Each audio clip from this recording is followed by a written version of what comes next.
Okay, in the next problem, we have the right side is more complicated, and we have a binomial in the denominator. So this problem is going to show us how can we get rid of this fraction? How can we get rid of this binomial in the denominator? And the key is to multiply by this difference of squares factoring pattern. So, I need to change the sign. So the key is that we're going to want to multiply by 1 plus sine of x in the denominator. And because we do that to the denominator, we're also going to have to do that to the numerator. Now, in the denominator, again, when you start getting good, you might start skipping a little steps, but I'm not going to skip any steps right now.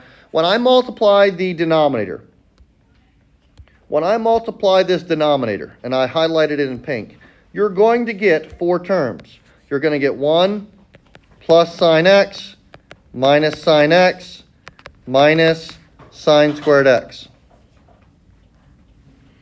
The middle terms cancel out, and your new denominator is 1 minus sine squared x.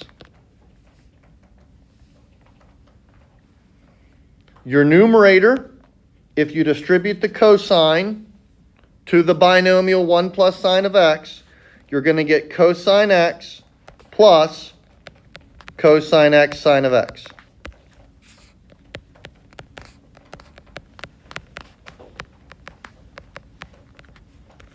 And that's what I currently have after multiplying the numerator and denominator by 1 plus sine of x.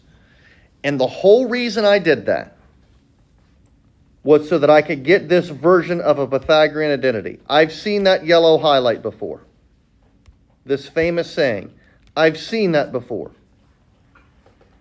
1 minus sine squared x. I said, 1 minus sine squared x is equal to cosine squared x. So the yellow highlight becomes the yellow highlight. My numerator doesn't change. I'm just copying down my numerator for this step because I'm showing every line of work, trying to make sure that it makes sense. And now I have a binomial in the numerator. I've got 2 terms in the numerator. I've got a monomial in the denominator. I got 1 term in the denominator. I'm going to take this monomial and divide it into both terms.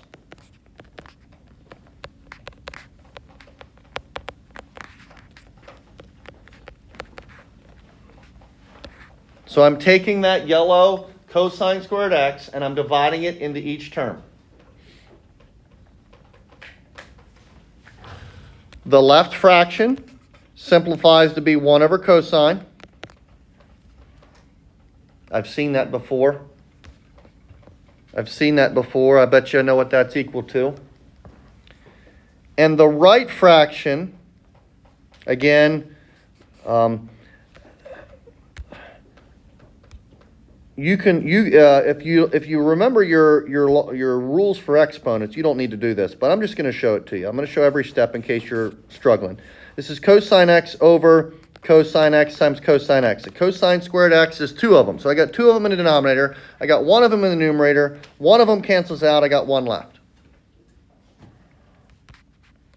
Cosine x times sine x over cosine x times cosine x. I've got 2 in the denominator. I got 1 in the numerator. 1 of them cancels out. I'm left with sine x over cosine x. Oftentimes, what I'm highlighting in green,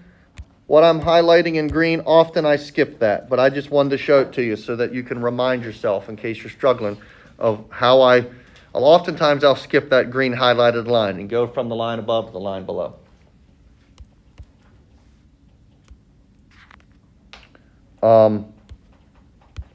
The orange highlight becomes something. I've seen that before. And the blue highlight becomes something. I've seen that before. The blue highlight is tangent of x. And the orange highlight is secant of x. And what do you know? That's what I'm asked to get. I knew I was going to be done when I got secant of x plus tangent of x equals secant of x plus tangent of x. Any questions on this problem? Check, smiley face, done, figured it out. Reminder. You already know the last line of the equation when you start the problem as soon as you determine which is the more complicated side and which is the more simpler side. Is that making sense? At the start of the problem, when I decided that the right side was more complicated, I was going to manipulate the right side because it was more complicated. I knew I was going to be done when I got secant x plus tangent x equals secant x plus tangent x. And that's the goal of showing the work. How do you manipulate the right side and change it to secant x tangent x?